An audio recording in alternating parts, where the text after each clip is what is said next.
The reading from Emmett Fox is actually a quote from Browning, which I will read. Is from Paracelsus, Part 1. Truth is within ourselves. It takes no rise from outward things, whate'er you may believe. There is an inmost center in us all, where truth abides in fullness, and around, wall upon wall, the gross flesh hems it in. This perfect, clear perception, which is truth.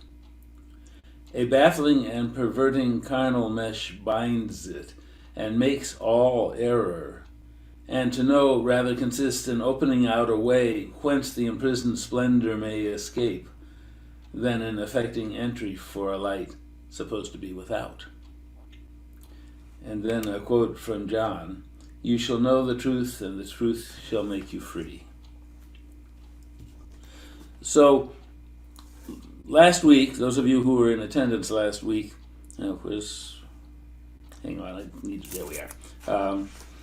Doris talked about nurturing the inner child as a spiritual requirement, and led us in a meditation to nourish the inner child. Well, afterward, in the next couple of 3 days, several people from that session called me to talk about how, in doing that meditation, old injuries had made themselves felt, and I had the same experience. So in thinking about what I would talk about this week, I decided we needed to address the damages within our inner child that preclude our being as close to the divine as we could be. I want to start with a basic concept that metaphysically, child is innocence. And Quakerism, my faith, believes, and Lift on therapy, the process that I practice, believes, that we come into the world innocent, and then the world takes away from our innocence. The innocence allows us direct connection to the divine. And in fact, there are so many quotes in the Bible, such as, "Let the little children come to me and do not hinder them, for it is to those who are childlike that the kingdom of heavens belongs." And what we need to accomplish is that childlike, if you will, surrender and trust in the great good, the great divine. And in fact, Richard Rohr says this is the defining spirit of authentic discipleship. What I can say for sure is that I'm aware that young children, I've had several experiences with this, have a clear connection to their past lives. They don't think anything about it. I've had 2 or 3 just come up and talk to me about something that clearly was a past life. The one I remember most, it was, I think, a 4-year-old little girl who was talking about when she was working and she got her hands burned and she couldn't work anymore and she got very hungry. And interestingly, I had just been doing some research and thinking about the Victorian era, when workers were regarded as just so much gear, so if a gear got damaged, you tossed it out. And of course, we're seeing a lot of that today too. So the repeating of history. And I remember a young lady. I was in an apartment caring for the kids, if I remember correctly, and this little girl, 2.5, 3 years old, as I recall, was in the far back room. Well, I went to the refrigerator to open it, and she said, "Will you give me some cheese, please?" Clear connection to this universal being that we lose. And from conversations I've had with people, it seems that we tend to lose this somewhere in the age 5, 6, 7, 8, somewhere in there. Whatever connection we did have just sort of goes away. Now, Doris was talking about inner child, and here's another quote. No one can enter heaven unless he has somewhat of innocence, and moreover, little children allow themselves to be governed by angels who are forms of innocence, and not as yet by their own will, as is the case with people who try to govern themselves by their own judgment and will. So I want to expand that bit because you may remember, those of you who were here last week, Bob talked about the authentic self with reference to, oh dear, what's the name of it? I have it here someplace. The holy fire concepts. And by the way, Bob is doing a seminar or a training for Reiki people on how to use the holy fire healing process. If you're interested in that, you might put your name and contact information in the chat, or contact me tomorrow. I'll give you his contact information. But the way they define authentic self, I'm going to quote from the training manual that Bob shared with me.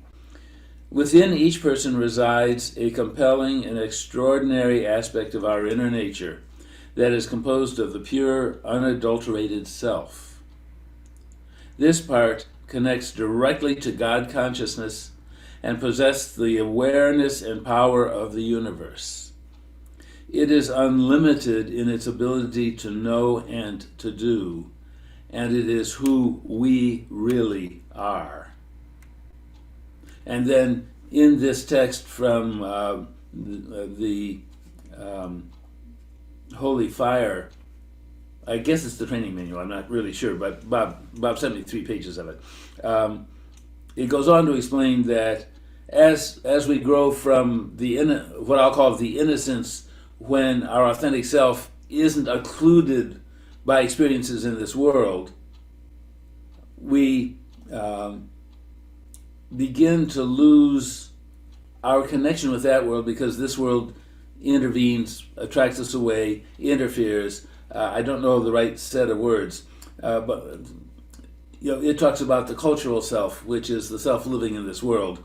And as we live in the customs and constraints of this world, our connection with our authentic self just sort of fades away, which I will take to be the equivalent of the little child at 5, 6, or 7 losing that connection. It just fades away.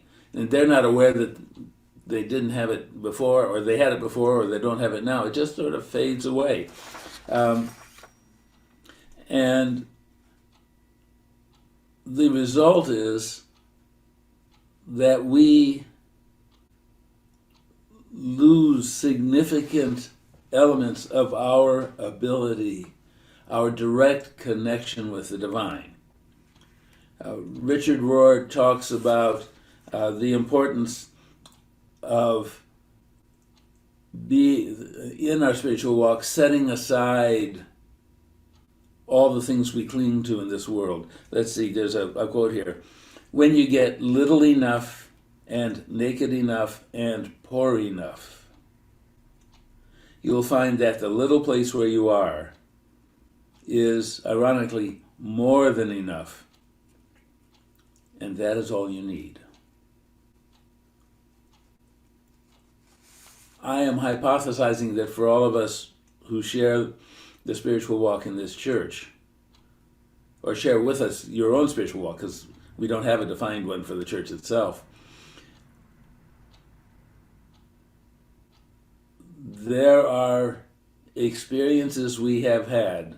Witness what came up last week when we were in the guided meditation to nourish our inner child, that we need to heal in order for us to achieve, shall we say, a more perfect union, or a stronger union with the one great divine, of whom we are a part, and yet from whom, as we are entangled in this world, we are apart.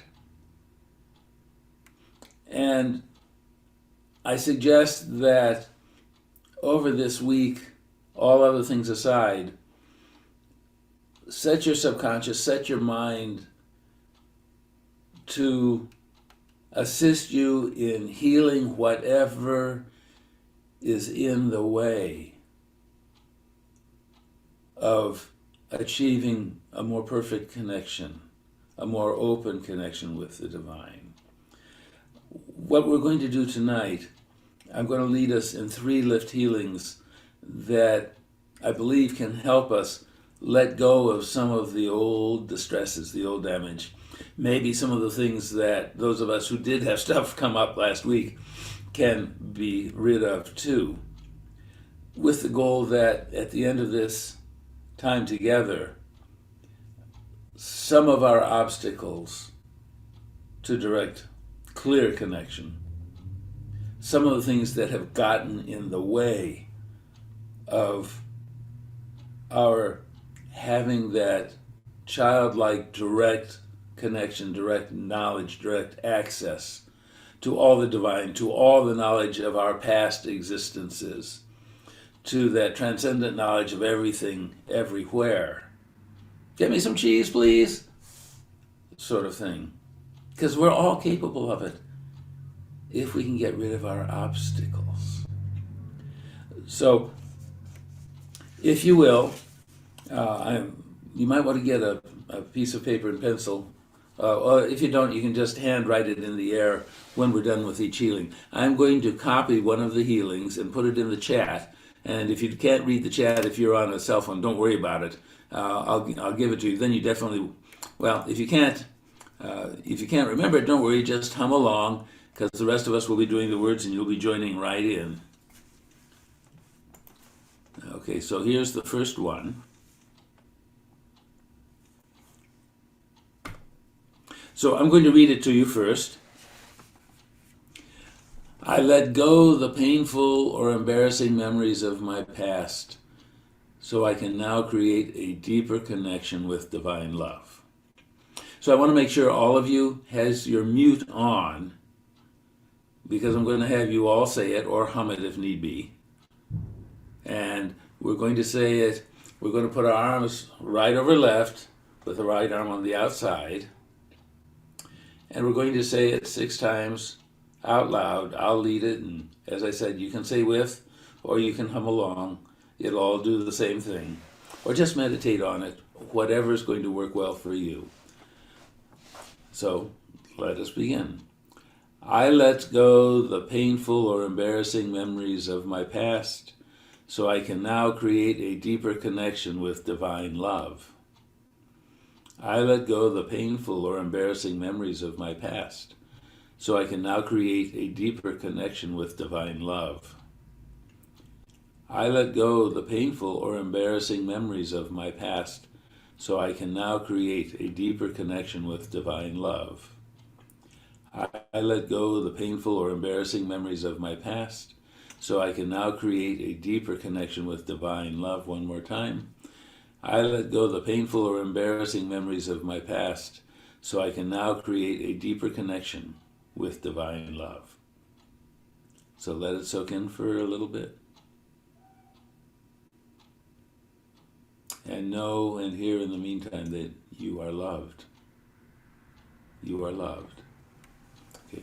Now, following the lift protocol, I want you to blow the changed energy into your hands.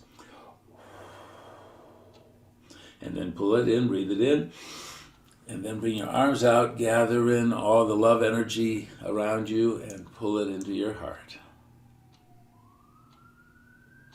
Okay, do it again, blow, breathe in, and pull it in, and a third time.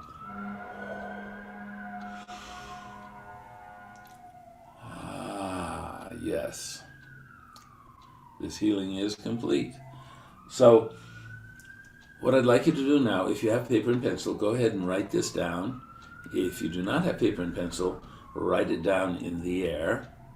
I'll give you about 30 seconds or so, and then we'll go on to the next one.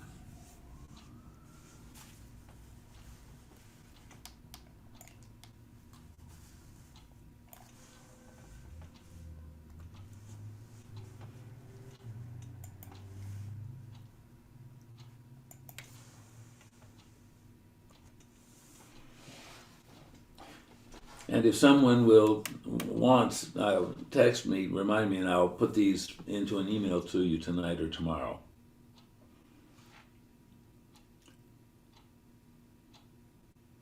Okay, let's move to the next one now. Let me send it to you. Okay, so here are the words.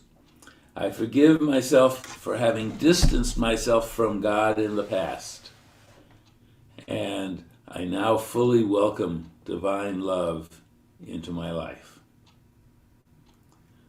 So again, it'll be right over left. We're going to say it 6 times together. So right over left, and away we go. I forgive myself for having distanced myself from God in the past, and I now fully welcome divine love into my life. I forgive myself for having distanced myself from God in the past, and I now fully welcome divine love into my life. I forgive myself for having distanced myself from God in the past, and I now fully welcome divine love into my life.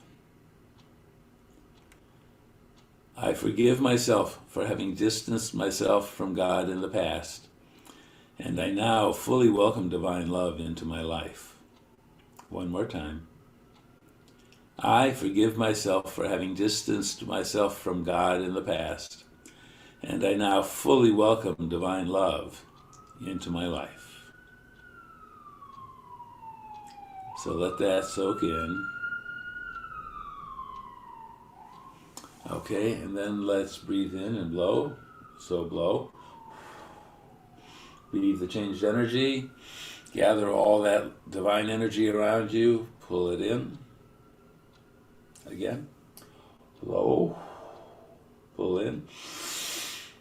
And gather that energy. Pull it into you. Remember, all of this is divine energy, whether we feel it or not.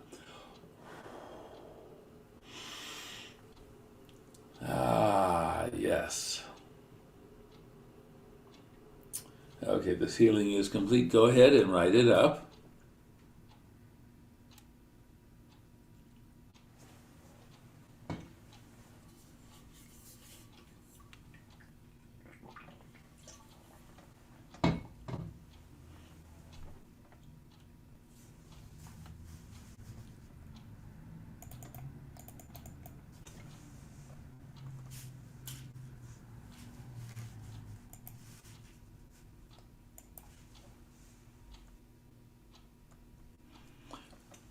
Okay, let's move on to the third and final one. Here are the words. I let go my obstacles to receiving pure divine love into my life, and I feel safe as I now absorb pure divine love into my life. Okay, again, right over left self-hug, 6 times. I let go my obstacles to receiving pure divine love into my life, and I feel safe as I now absorb pure divine love into my life. I let go my obstacles to receiving pure divine love into my life, and I feel safe as I now absorb pure divine love into my life.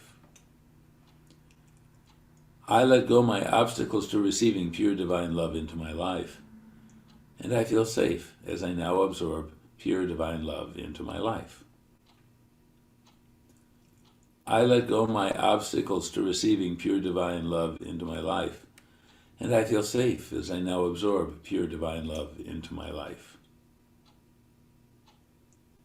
I let go my obstacles to receiving pure divine love into my life, and I feel safe as I now absorb pure divine love into my life. I'm going to do one more.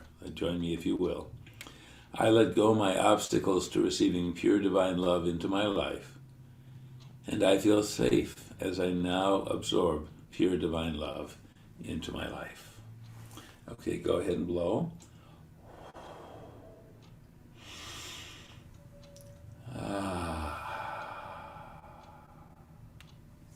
And again.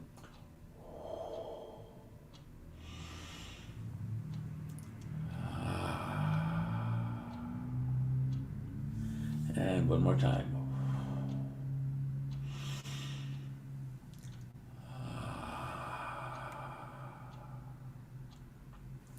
Okay, so we have now cleared out, yes, go ahead and write. We have now cleared out at least some of what needs to be cleared to free you to a closer, more powerful, clearer connection with divine knowledge, divine good, divine love. And within that, I want to read a poem from Don Miguel Ruiz. I do not know him well, but apparently he is a well-regarded spiritual writer. And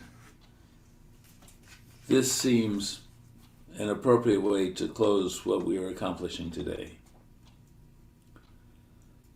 He writes, "Open your heart and love unconditionally, not because you want love in return and not because you want to control someone. That is false love. When you love with no conditions, you transcend the dream of fear and become aligned with divine spirit, the love of God, which is the love coming into you and flowing out from you."